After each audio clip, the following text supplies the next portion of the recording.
io muoio da partigiano. Oh bella ciao, bella ciao, bella ciao, ciao, ciao, se io muoio da partigiano, tu mi vieni seppellire, per seppellire lassù in montagna. Sono molto lieto di vedere qui molti provenienti da varie province del Veneto per trovarci tutti insieme a ragionare su una fase importantissima della vita nazionale, perché questo del 4 dicembre è un voto estremamente importante. Lo è sempre il momento in cui si vota su un referendum, perché in un certo senso è uno dei momenti più alti della democrazia. Il popolo è chiamato ad esprimersi, a dire la sua volontà su un progetto complessivo e particolare di riforma, e quindi è un momento in cui esercita la sovranità popolare, che è il suo modo più alto di essere cittadino.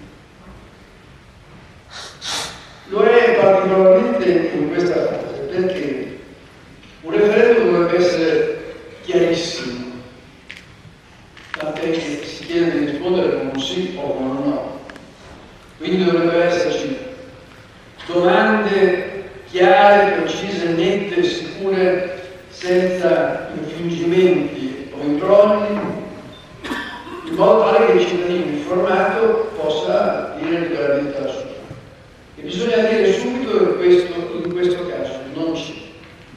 In questo caso io direi che siamo in una situazione che potremmo definire piuttosto che grande referendum di grande imbroglio, perché praticamente si fa una riforma che non è quella che ci prospettano.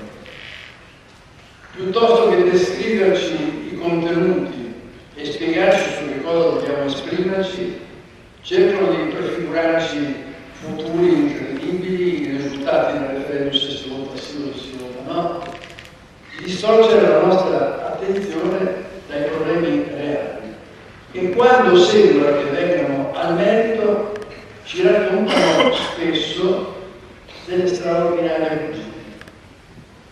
Hanno costruito per tempo, con maliziosa volontà di stravolgere anche lo spirito del referendum, hanno inventato un titolo di cui si vantano molto, perché dicono che il titolo della legge è quello che esprime esattamente quello che devono rispondere i cittadini. E qui comincia subito il primo imbroglio, perché in realtà quel titolo a cui si dovrebbe rispondere istintivamente sì, basta guardarlo e immediatamente si dovrebbe convincersi che bisogna votare no, se non altro per il titolo, se non altro per quello che c'è dietro, se non altro perché c'è una volontà di non far capire ai cittadini italiani qual è la reale posta in gioco. Perché tutte le cose che si dicono in quel titolo sono in realtà menzognere. Vi si dice dovete esprimervi prima di tutto perché si vuole modificare il bicameralismo paritario. È un'intenzione. Si può anche modificare il bicameralismo paritario. Anzi, forse qualche aggiustamento potrebbe anche essere utile, ma come? Non in un modo qualsiasi e non peggiorando la situazione. E non soprattutto dando ad intendere che se faremo qualche aggiustamento al bicameralismo paritario avremo risolto i problemi del nostro paese, che sono ben altri. Io parto dal presupposto che noi stiamo da 3 anni perdendo tempo dietro cose che non voterebbero, invece di occuparci dei problemi reali del nostro paese.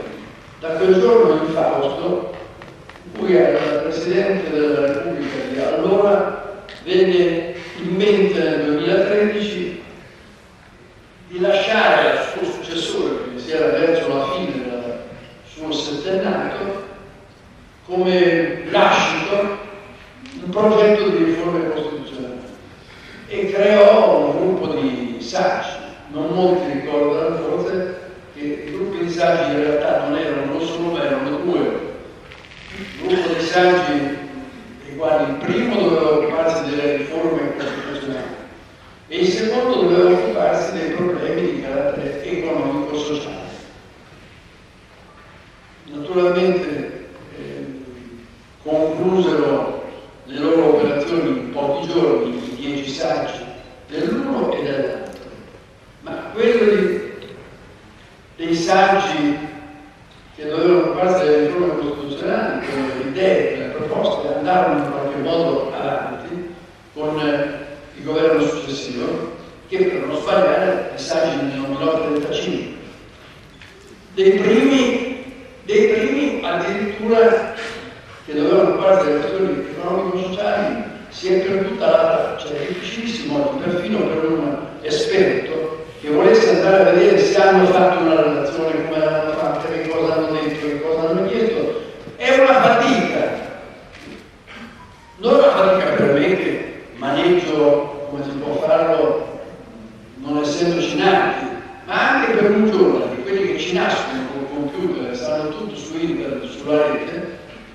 Io li potrei sfidare a dire, io ci sono riuscito a trovarlo e c'erano degli spunti molto interessanti, che non erano quelli del primo gruppo, che mettevano in primo piano invece il problema del lavoro, dell'economia, dello sviluppo, dell'innovazione, la tutela dei consumatori, una serie di altre questioni che erano quelle decisive per la vita del nostro paese, soprattutto in un periodo che stava avviando verso una crisi che non è ancora finita e che non sappiamo quando finirà. È già significativo questo. Il fatto cioè che ci siano state delle commissioni di saggi, dei quali ad una sia stato chiesto di occuparsi di riforme costituzionali, all'altra di questioni economiche, e quest'ultima sia stata lasciata da parte perché chiaramente indicava quello che non interessava, che in quel momento bisognava mettere mano alla Costituzione. E ce l'hanno messa così bene, loro e i 35 saggi successivi, di cui faceva parte anche la professora Calassare, che prontamente se ne andò quando vide qual era l'area ritirata, ed è un suo grande merito di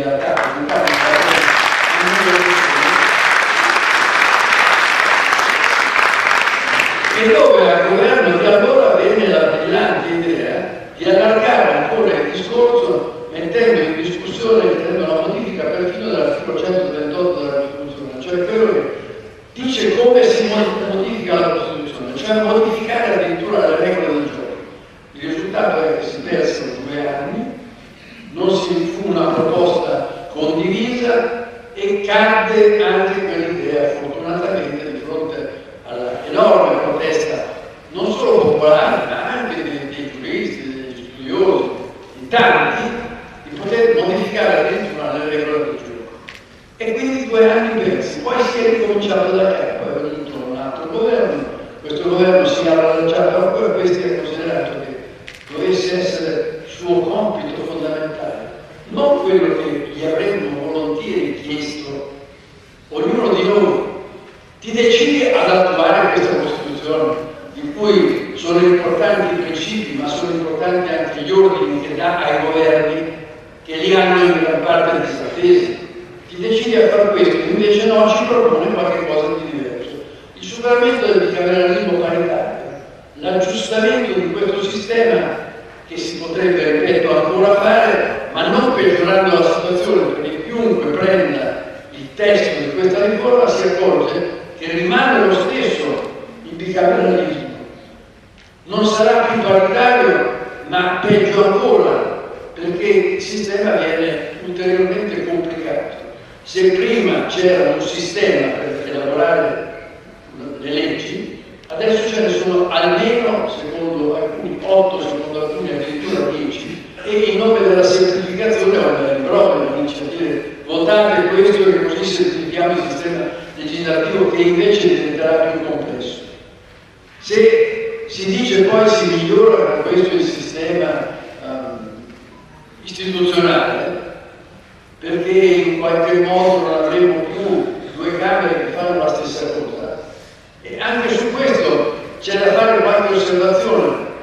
Il modo di cambiare potrebbe essere quello di dire, se vogliamo mantenere il sistema bicamerale, facciamo in modo che ci sia la Camera dei Deputati poi in molti paesi c'è la cosiddetta Camera Alta, una Camera, un Senato, che o si qualifica per particolari caratteristiche oppure è il Senato delle autonomie.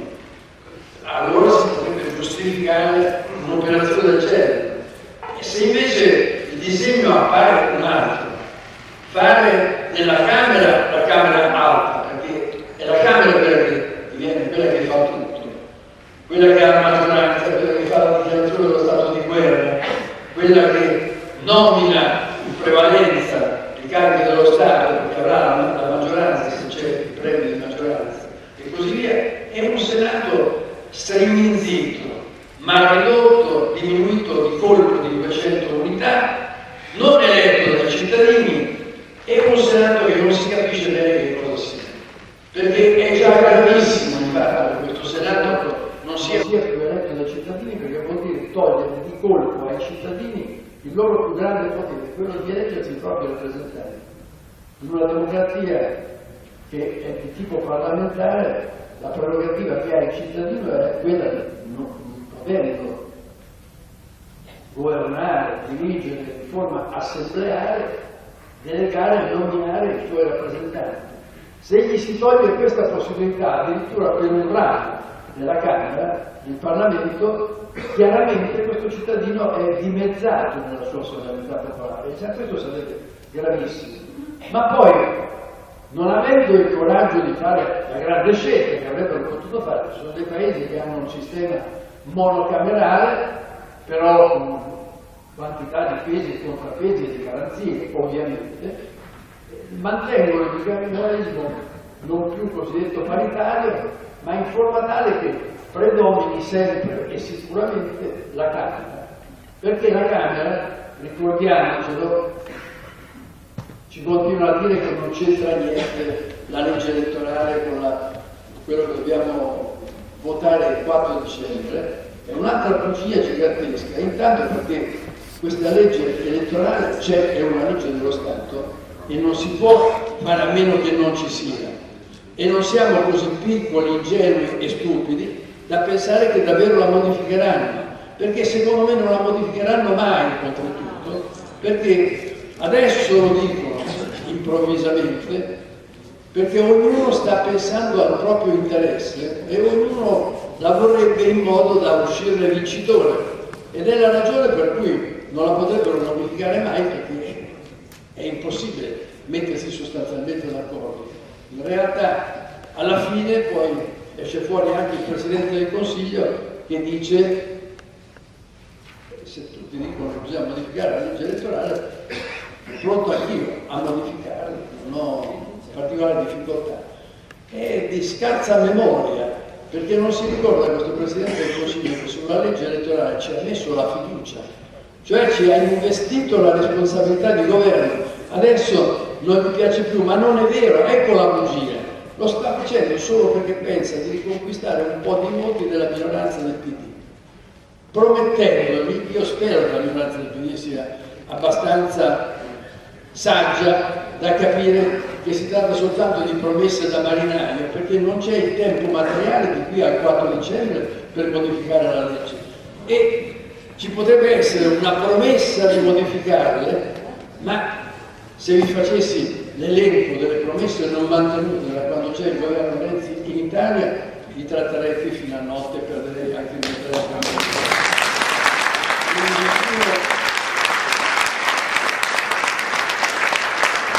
Pensa che questo sia possibile, quindi questa legge c'è, e questa legge è fatta in un modo che non solo è importante per la concezione che c'è dietro, ma anche perché ci spiega perché il Senato deve diventare quella covaccia, brutta cosa che ne vogliono fare.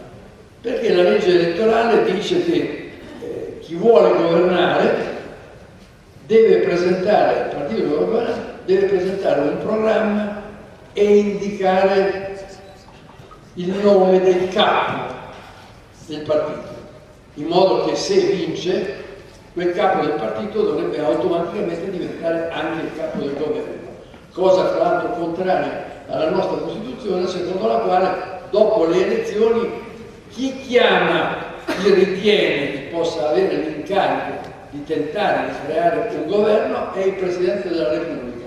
Senza tener conto di questo, invece c'è questa indicazione che porta a quello che molti chiamano una specie di premierato assoluto, l'indicazione di un partito e di un uomo che alla fine dovrebbero essere quelli che governano.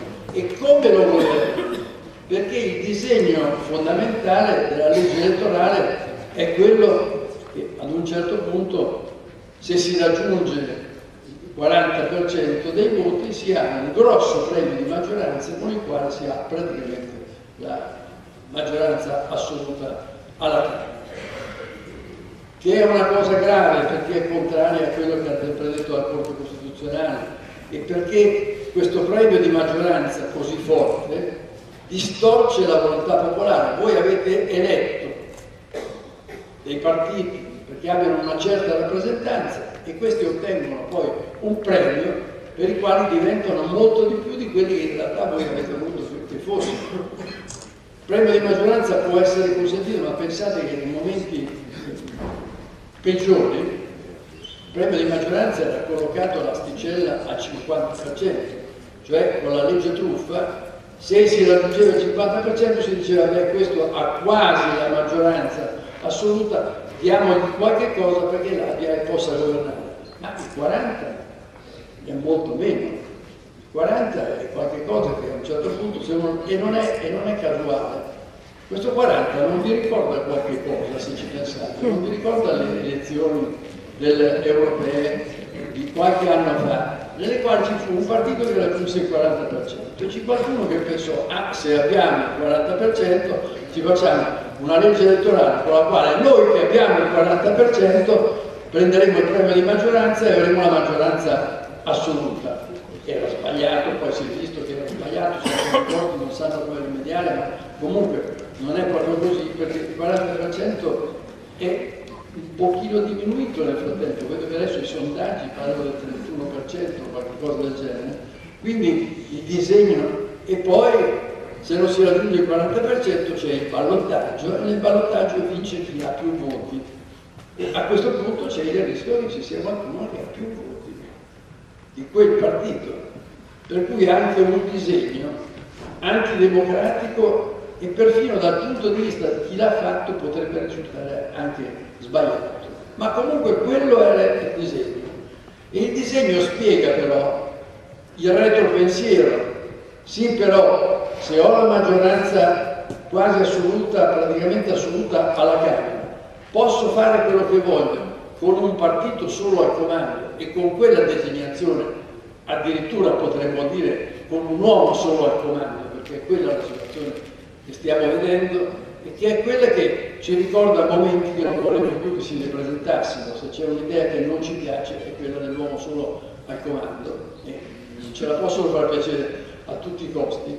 E però a quel punto si pensa, sappiamo tutto questo, però c'è il Senato che ci intraccia, ci dà fastidio, vota in un altro modo e lì non abbiamo una legge elettorale di questo tipo, come facciamo? E allora l'idea è svirilizziamo il Senato, riduciamolo a ben poco, lasciamogli apparentemente alcune prerogative, ma questo Senato praticamente non sarà in grado di nuocere.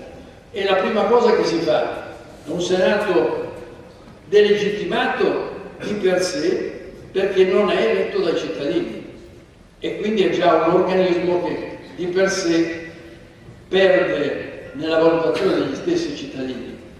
In secondo luogo perché non si sa come diavolo sarà eletto, perché io ho parlato prima, usando una parola un po' grossa, ho parlato di imbroglio, perché in realtà questa legge di riforma dice che saranno i consiglieri regionali ad eleggere quelli che andranno al Parlamento e diventeranno senatori. Siccome su questo c'erano molte obiezioni, ma che titolo, come fanno, perché i consiglieri regionali, eccetera, e su questo punto c'era anche una certa opposizione da parte della minoranza del partito di maggioranza. Allora si è detto, si fa una piccola modifica, si è introdotta una piccola modifica nell'articolo 2 della legge aggiungendo una frasetta. che eleggono i consiglieri regionali, eleggono i senatori, la frasetta è in conformità della volontà popolare. L'Italia si è precipitata a riflettere, consultando dizionari, internet. Che diavolo vuol dire una frase del genere? Come si fa a verificare la volontà popolare? Cioè, il consigliere pensa, il più timido, il meno avveduto, dice, magari il consigliere regionale prima di votare per un senatore interpella il popolo, gli dice guarda quel senatore lì, sembra una cosa un po' assurda, è difficile immaginare. E loro stessi non hanno il coraggio di dire come si esprime. Ci hanno messo la frasetta. Purtroppo una parte anche della minoranza del PD si è accontentata e così è passata questa forma, aggiungendo però un'altra cosa singolare e che deve farvi riflettere, e che cioè le modalità con cui questo avverrà, la verifica della volontà popolare per consentire di eleggere i senatori, sarà fatto con una legge ordinaria che non c'è. Ecco l'imbroglio allora, perché vi chiedono di votare sì non sapendo come saranno eletti i senatori, perché lo dirà una legge ordinaria. E vi pare che questo sia il sistema sul quale si possono interpellare i cittadini, o è un modo di considerarli invece come soggetti a cui si può raccontare qualsiasi cosa, poi il resto verrà? Ma ancora, poi sempre sulla via della semplificazione, vi ho detto, da un sistema si passa a 8 sistemi. Il Senato non è affatto ridotto a zero, è svirilizzato, ma ha ancora il potere di fare alcune leggi insieme alla Camera. Altre ha il diritto di chiedere di poterle vedere e esaminare, altre ancora può essere la Camera a chiedere che le veda il Senato. Quindi rimane ancora un bicameralismo in questo modo, e ma viva Dio, a questo punto è ovvio che chiunque, il bambino di 6 anni, si chiede ma come farà questo povero senatore che deve andare a Roma, a spese non si sa di chi perché non deve avere indennità, non sono previsti attualmente forme di rimborsi, e che però non è stato liberato dal mestiere che stava facendo. Cioè non è che dicono nel momento in cui diventi senatore non puoi più essere consigliere regionale o sindaco, no, mantiene la sua carica. Quindi un lavoro di senatore in Toscana direbbero a mezzo tempo, ma a mezzo non si sa. Ho sentito uno spericolato rappresentante del SIC qualche sera fa che diceva poi un problema che state ingigantendo, andranno 2 giorni al mese, 2 giorni al mese per fare le nostre leggi, le leggi della Repubblica, quelle leggi che devono fare insieme con la Camera, quando poi ci sono una serie di termini. Questo va deciso entro 5 giorni, le cose del governo vanno decise entro 70.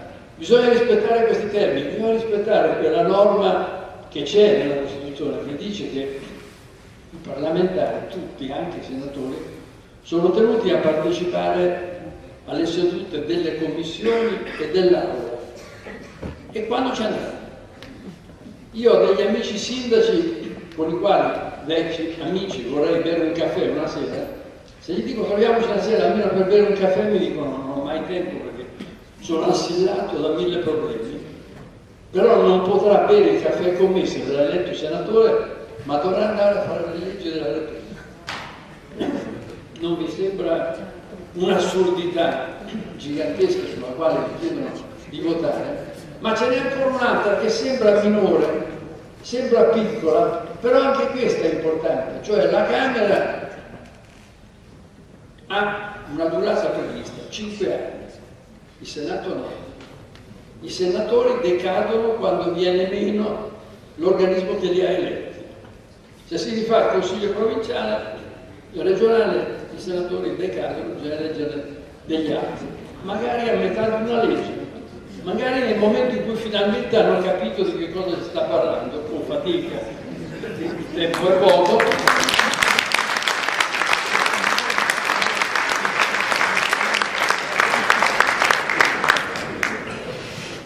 E quindi abbiamo un atto assurdo. una Camera stabile e un Senato a geometria variabile, come si dice. Sono un po' questi, un po' quelli, un po' non si sa quanti abbiano una continuità. Potremmo andare avanti, però ci dicono in questo modo noi facciamo risparmiare l'altro tema, si risparmiano i costi della politica perché si mandano a casa dei parlamentari, anzi con termini meno garbati. In più occasioni il Presidente del Consiglio ha dichiarato cosa volete non votare sì, mandiamo a casa un po' di poltrone. Io ho chiesto quando ci siamo incontrati a Bologna 3 volte perché sono poltrone quelle dei senatori e non sono poltrone quelle dei deputati, perché altrimenti il problema fosse questo, diminuire il numero dei parlamentari, ci sarebbe un'operazione matematica ma semplicissima, in percentuale. Per esempio, quelli sono 630, ne togliamo 200, gli altri sono 315, ne togliamo 100, il totale cosa farebbe? 300, cioè 100 in più di quelli che diminuiscono adesso, addirittura il risparmio sarebbe maggiore. Non lo si è fatto perché? Perché l'intento era quello appunto di svinilizzare il Senato, di mettere in condizione che anche quando fanno le leggi insieme, ve l'immaginate questo consesso? 630 da una parte, con la puzza sotto il naso, perché loro sono eletti dal popolo, perché loro sono quelli che veramente sono parlamentari, nei confronti di questi poveri 95, i quali non sono eletti dal popolo, non si sa come sono eletti, non si sa quanto durano, non si sa quando possono lavorare, non si sa quanto possono capire di quello che è il mestiere del senatore, eccetera. E questo è veramente indegno. Veramente indegno, dimostra che c'è un'altra, a parte il fatto che dovremmo dire una volta con forza che parlare di risparmio a proposito delle istituzioni e della politica è semplicemente una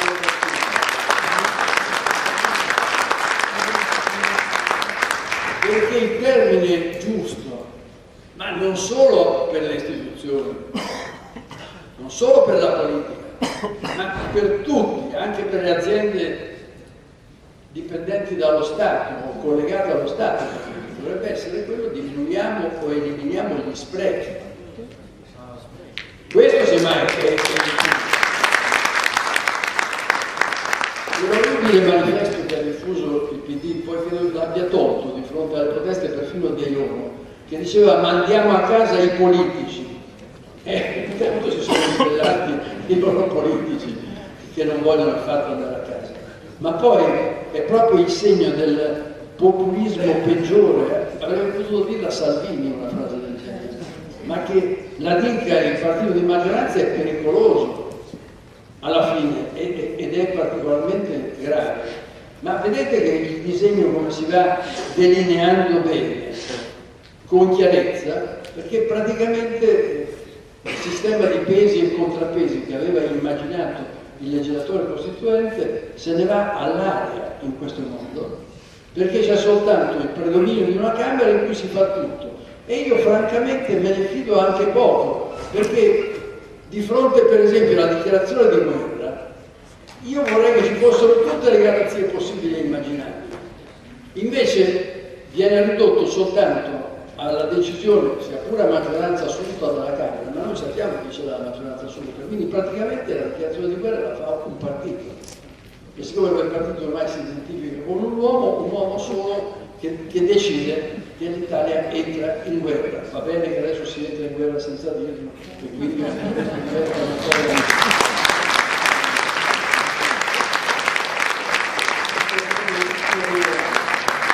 Ma questo è il sistema sul quale siete chiamati a votare, e vi dicono che comunque in ogni caso anche così si risparmierebbero un sacco di soldi. Adesso stanno cercando di farlo dimenticare, però in una delle prime fasi della campagna il Presidente del Consiglio, non so mai se come Presidente del Consiglio o come segretario del Partito Democratico, comunque quello si chiama Renzi,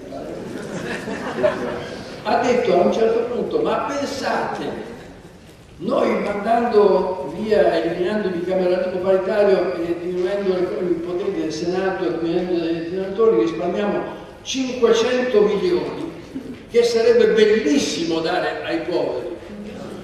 Adesso non lo dice più, perché tutti gli hanno osservato, prima di tutto, che non sono 500 milioni, perché c'è stata una legge, una lettera della Ragioneria Generale dello Stato interpellata su questo punto, diretta alla ministra Boschi per competenza, con preghiera però di passarla al Parlamento, in cui si fa il calcolo, si dice che al massimo sarebbero una cinquantina di milioni teorici. Immagino che dolore avrà avuto la Boschi passando questa lettera, doveva passarla al Parlamento, perché smentiva i 500 che si erano detti. E poi teorici, perché parliamoci fra noi, siamo in Italia, vi immaginate questa corte, sia pure modesta, di persone che va gratis, senza rimborsi o altro, a Senato, anche poco, ma dopo un po' avrà per forza una leggina che dirà, beh, una piccola indennità diamo a questi, e non sarà piccola, rimborsiamo le spese e sarà giusto, e non si potrà dire che questo se ne accolla il Consiglio regionale, perché non deve pagare i senatori. Se la accollerà quello di prima, rimarranno in piedi i servizi che c'erano anche prima e così via, per avere poi una cosa che non può funzionare, non può, perché quando ci dicono che cosa accadrà dopo il 4 dicembre, quindi se vincerà in sì avremo una cosa che non potrà funzionare e avremo un lungo periodo di incertezza molto peggiore di quella che abbiamo attualmente, ed è una cosa di cui dobbiamo preoccuparci. Intanto perché quelli che dicono di sì, pare che dicano dal 5 dicembre cambia tutto. Guardate, questa legge entra in vigore per quanto riguarda la riforma del Senato con la legislatura successiva.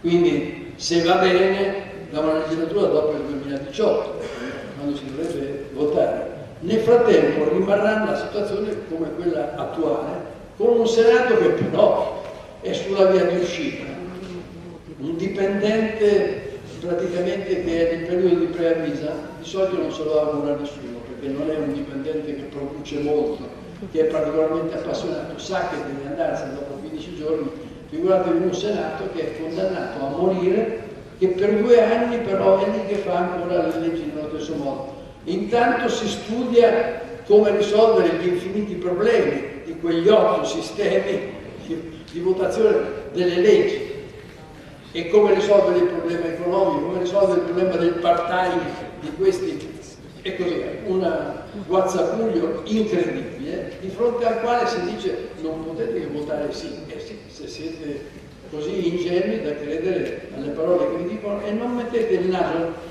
Vedete, le cose che vi sto dicendo non sono cose per le quali occorre essere giuristi, sono cose che le capisce un cittadino qualsiasi, che fa fatica a leggere nella legge, ma se si addentra un momentino, se le fa spiegare, allora le capisce, perché la legge oltretutto è fatta in modo da non poter essere capita, non so se volontariamente o per ignoranza.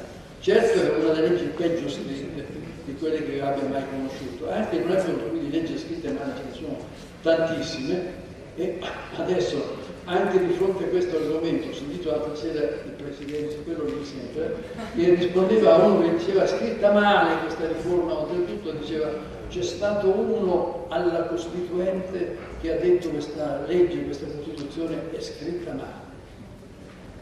Pensate cosa deve andare a riesumare a proposito di una Costituzione che non solo è scritta in modo chiarissimo, la può capire chiunque, un ragazzino, perché è fatta come deve essere fatta, come diceva Calamandrei, di parole che potrebbero essere scolpite sulla pietra, e ciò nonostante si volle che fosse riletta tutta e controllata da un latinista ma anche italianista come Concetto Marchesi, perché controllasse che fosse scritta in modo che i cittadini la capissero, perché questo si è sempre detto.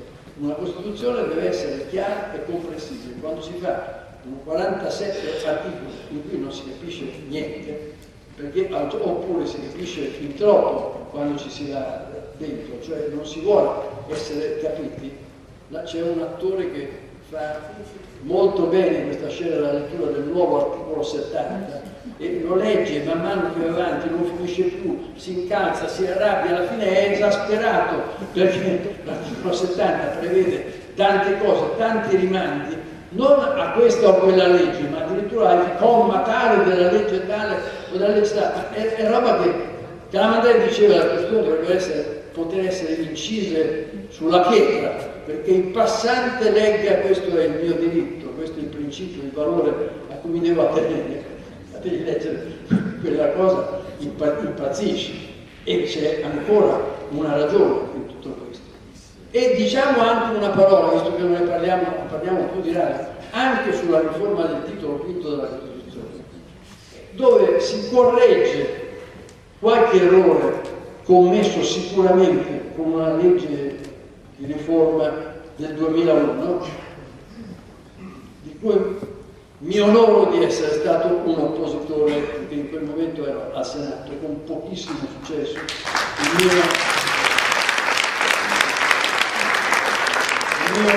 emendamento su un punto che a me pareva fondamentale raccattò 25 voti, erano troppo pochi, perché l'ordine era che bisognava votare in tutti i modi ed era tale da distribuire i poteri così male che c'è stato un grosso contenzioso in questi anni davanti alla Corte Costituzionale, ma lo correggono come?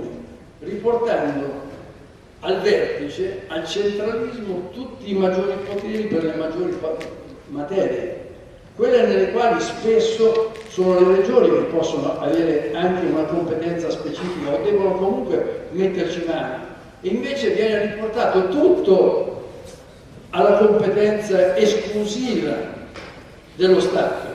E non contenti di questo, siccome qualche cosa si lascia alle regioni, c'è poi la cosiddetta clausola di salvaguardia che consente al governo di dire di questa cosa me ne occupo io perché questa cosa, anche se competerebbe alle regioni, è di interesse nazionale, che vuol dire che praticamente lo Stato, il centro dello Stato può fare quello che gli pare, perché le regioni praticamente questo spirito di decentramento, di autonomia che è stato creato e che è anche alla base dell'articolo 5 della Costituzione è scomparso, perché siamo al centralismo più assoluto, ed anche questo non andrà bene, già che ci sono, vi voglio dire una piccola cosa che non nota mai nessuno o quasi, ma che bella, perché è scritta proprio in fondo alla legge, la quale fra le altre cose dà atto che costituzionalmente sono finalmente abolite le province, che sarebbe una buona cosa, perché anche l'altro giorno mi ha telefonato uno dicendo solo il presidente della provincia posto X che non dico. Io gli dico, ma non erano state già abolite con delle leggi? No, perché c'è stato un sistema di elezioni di secondo grado per cui rimangono, sono stati aboliti anche lì le elezioni da parte dei cittadini, hanno fatto un'elezione di secondo grado per cui c'è ancora un presidente, c'è ancora delle strutture, eccetera. Benissimo, questa Costituzione darebbe un colpo decisivo, dice le province le toglie di mezzo, non ci sono più. Bene, all'articolo 40 c'è una frase misteriosa in cui si dice a un certo punto quanto alle vaste aree, poi si vedrà. E allora uno si chiede, cosa sono le vaste aree?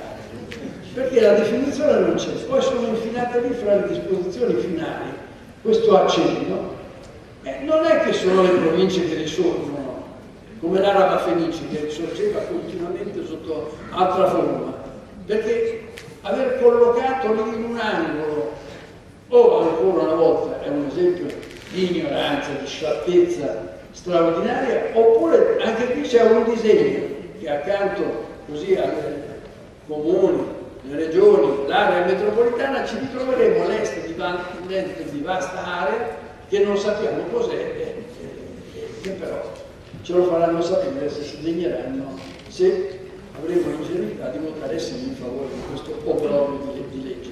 Sono tutte tante le ragioni, ma se ne sarebbero mille altre da dire, per le quali bisogna impegnarsi a fondo perché non passi. È vero che si agitano molte cose che hanno il sapore del ricatto, cioè adesso si fa circolare l'idea ma se dice il no che cosa succede? e si ricorre ad aiuti anche esterni. Si è portata a Obama un testo della Costituzione che ci ha perso dei giorni a leggerlo, a cercare di capirlo, perché se è difficile per noi italiani, giuristi e non giuristi, figuriamoci per non americani. E il quale ha poi dichiarato, adesso si dice endorsement, se no non si capirebbe, è un altro termine americano imbrogliato. E non ci si racconta che la storia è molto più semplice, cioè che ovviamente Obama non conosce questa riforma e proprio lo invidio che non è costretto a leggerla, ha semplicemente bisogno di qualche amico in Europa, visto che la Merkel è un pochino in difficoltà ogni volta che ci sono le elezioni, visto che Hollande di difficoltà ne ha un'enormità, ogni volta che fanno il sondaggio è sempre più in giù, la Spagna fatica a fare un governo e così via, allora che ci sia qualcuno amico in Europa, anche perché si possono sostenere gli interessi americani anche in questa vasta area, questa volta verso nome, come dice l'articolo 40. E però ce l'hanno gabellata come una cosa in cui, perfino lui dice così, che va bene la riforma. Ragazzi, ma ci prendono proprio per ingenui, stupidi, veramente in modo tale. Hanno mobilitato perfino il Financial Times, lì ci voleva poco, perché questi organismi economici, come sapete, la vecchia epoca sono delle idee che abbiamo delle Costituzioni che dovrebbero essere messe da parte perché sono troppo democratiche, troppo socialiste, troppo a favore del lavoro e così via. Però perfino il Financial Times, dopo aver fatto un articolo in cui diceva tutto il male possibile della Costituzione attuale e la necessità di riformarla e modificarla, è uscito con un articolo di uno dei suoi più grandi columnisti, cioè non uno qualsiasi, uno importante, che ha scritto una cosa che è intitolata, quella riforma costituzionale in Italia, il ponte verso il nulla. Vuol dire che nonostante tutto, ogni tanto la verità viene fuori, perfino all'estero. Ma ci dicono che succederà chissà che cosa se vince il no. Tant'è che stiamo organizzando insieme alla CGIL e all'ANCI 3 iniziative in 3 università italiane in città diverse con lo stesso titolo. Se vince il no, 2 punti, arriveranno le cavallette. Abbiamo voluto fare un titolo provocatorio perché con economisti e studiosi a Pisa, Milano e Bari, quindi nord, sud e centro, andremo ad esaminare che cosa succederà se vince il no, se arriveranno davvero le cavallette oppure se non succederà niente. Succederà una cosa importante, cioè che avremo difeso la Costituzione da uno strappo violento, avremmo impedito qualche cosa che sarebbe stato un vero disastro per la nostra democrazia così come è costituita nel sistema costituzionale. Ma il resto poi non dipenderà da noi. Il resto è stato Renzi che ha detto una volta, prima che arrivasse il consigliere americano, ha detto se vince il no me ne vado, abbandono la politica. Poi il consigliere americano gli ha detto guarda che se poi vince il no ti tocca andare via davvero. E allora non lo dice più, però lo dice in un'altra forma, guardate che non è che ha smesso, è presente in tutte le televisioni, è presente in ogni occasione, dappertutto, continuamente sfida le persone che pensano che gli possano far comodo per rinforzargli il passato come ha fatto con De Mica e così via. E quindi in qualche modo dà l'impressione che si stia lavorando su lui o su altri. Non è così.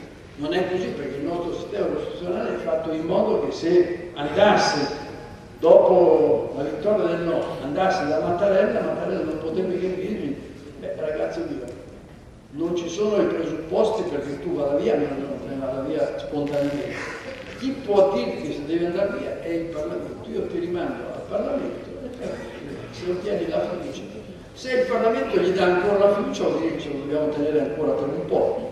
che ancora non hanno capito, e se no gli eventi saranno gli gruppi politici che ci devono essere. Niente altro che questo, perché l'economia, quando dicono ma l'economia, gli investimenti, ma possono andare peggio di così? Possiamo avere più disoccupati di quelli che abbiamo? Possiamo avere più giovani costretti nel 2015, 39.000 andati all'estero? Mettiamo pure che un po' ci vadano giustamente per fare delle esperienze, ma tutti gli altri ci vanno perché cercano un lavoro. Ed è il no che peggiora la situazione. O forse non è l'occasione, invece non sarebbe l'occasione per mettersi intorno a un tavolo e dire ma questa Costituzione, se ha un difetto, non lei, ma chi deve applicarla, è il fatto che è stata poco applicata. Questa Costituzione,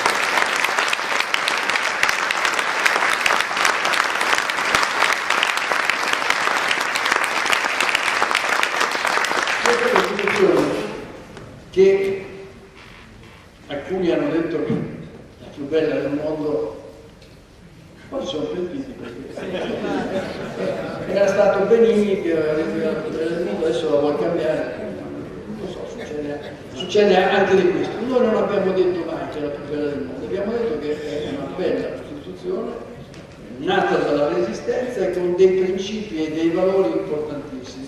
E abbiamo sempre sottolineato che il connotato principale di questa Costituzione, oltre ai valori che esprime, era il fatto che rispetto alle Costituzioni ottocentesche non si limitava ad affermare un principio o un diritto, ma diceva anche come questo diritto deve essere reso effettivo. Pensate all'articolo 3 che proclama l'uguaglianza delle persone, ma poi i legislatori costituenti, rendendosi conto che questa uguaglianza è ancora da venire allora e nel pieno senso della parola è ancora da venire oggi, dice che spetta alla Repubblica rimuovere gli ostacoli che impediscono che ci sia una vera uguaglianza.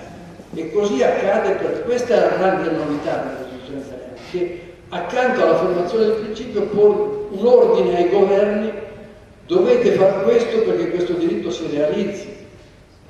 E quindi quando parla di lavoro, lo dice l'articolo 1, ma non si limita a questo, perché poi dopo lo unisce costantemente a una parola grandiosa, fondamentale per la persona umana, che è la parola dignità. E parla di lavoro libero e dignitoso, e parla di esistenza libera e dignitosa per la famiglia. E il lavoro è questo, allora, ma spetta ai governi fare in modo che questo avvenga. E certo non si rende questo servizio alla Costituzione di attuarla o Job Act o abolendo l'articolo 18 della Costituzione.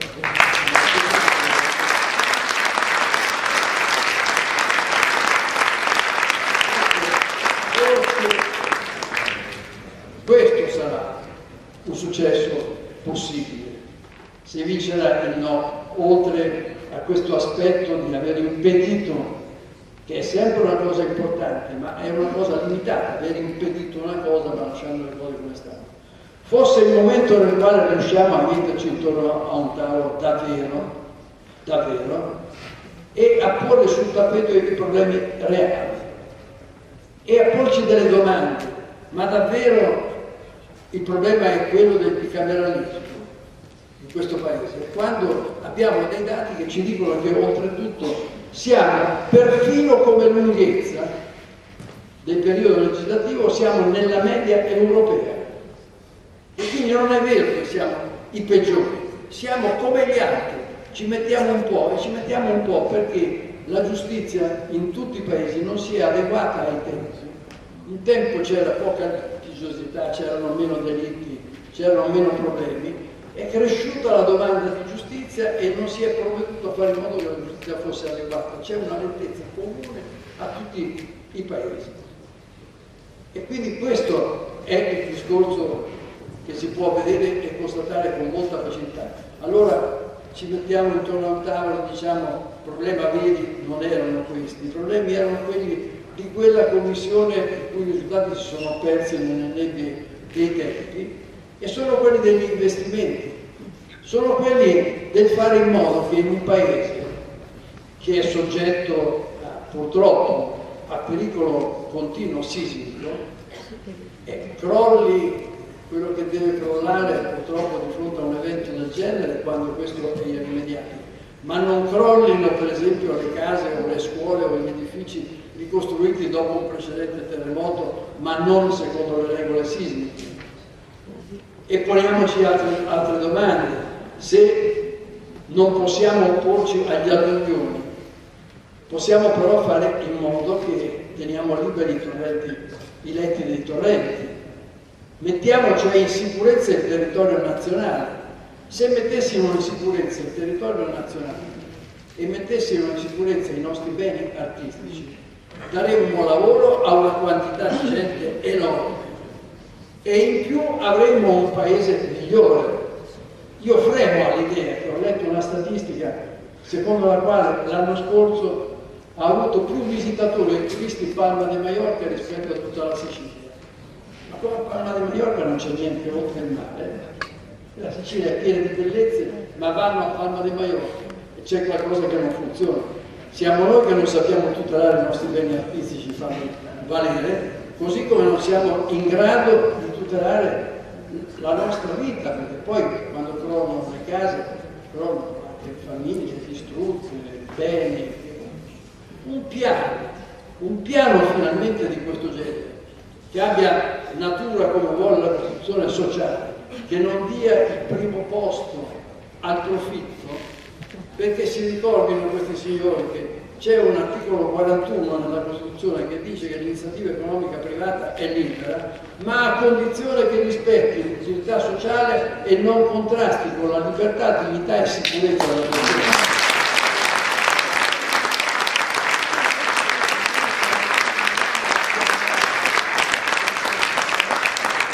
Se lo facessimo rispettare, avremmo meno infortuni sul lavoro, meno malattie da lavoro, anche fra i cittadini, perché sono poi zone in cui i fumi fanno male anche alla popolazione, e avremo meno di tante cose che oggi ci affliggono, che non sono soltanto la crisi temporanea, ma sono qualcosa di permanente. Ecco, questo dovrebbe fare un paese veramente civile, occuparsi di queste cose. Poi i problemi istituzionali, i problemi della politica si possono aggiustare anche in 448, anche perché i problemi della politica non sono quelli dei costi, in realtà. Ho detto che bisogna distinguere tra costi e sprechi, gli sprechi vanno eliminati, i costi, alcuni costi una politica e le istituzioni ce li devono avere per forza, se no non funzionano. Il problema vero è che non si mandano a casa i corruttori e i corrotti. Il problema vero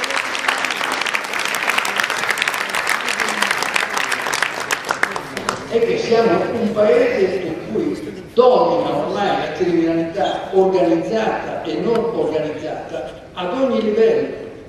E dobbiamo dire che il difetto allora della politica da correggere è il fatto che anche l'altro giorno il Parlamento hanno salvato una delle richieste dell'autorità giudiziaria, un parlamentare, per il quale è stato chiesto di poter procedere per gravi reati e il Parlamento ha detto di no per ragioni politiche. Questa è la cattiva politica che bisogna fare. Non risparmiare, ma impedire, perché quello è il vero danno, che 250 parlamentari cambino casacca nel giro di una sola legislatura.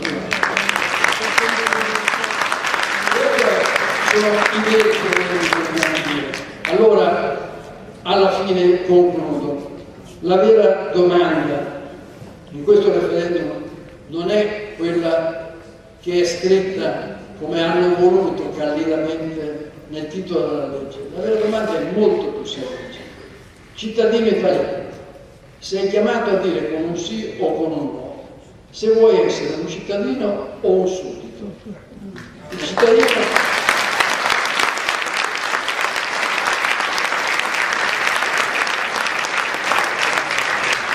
cittadino è quello che partecipa, il cittadino è quello che vota, il cittadino è quello che pretende di essere rappresentato, Il cittadino è quello che chiede conto ai suoi rappresentanti di quello che hanno fatto, e ricordate che in questa legge è scritto che i senatori vanno al Senato senza vincolo di mandato e nessuno gli può chiedere conto, né il consigliere regionale che non avrebbe nessun titolo, ma nemmeno il cittadino perché non lo ha eletto.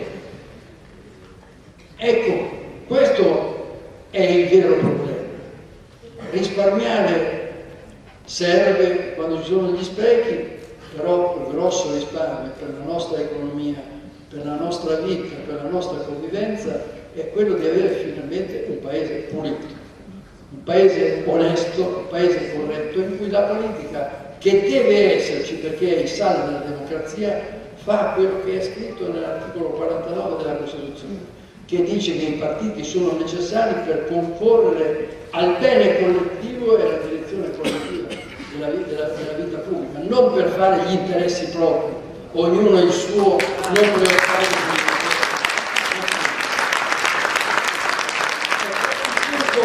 fondamentale è questo. Potete superare tutte le questioni, potete superare tutto, ma farvi ridurre alla condizione di suddito, al quale si può proporre una legge in broglio e votarla senza capire esattamente fino in fondo che cos'è, ma dove la capite capendo che perderete rappresentanza, perderete sovranità popolare, perderete diritti, e su questo mi sembra che nessuno possa avere titolo, perché ognuno debba dire, giovani, meno giovani e vecchi, uomini e donne debbano dire io sono nato per essere cittadino e orgogliosamente voglio esserlo fino in fondo anche votando no a questo.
Oh bella ciao, bella ciao, bella ciao, ciao, ciao, partigiano, portami via, che mi sento di morire.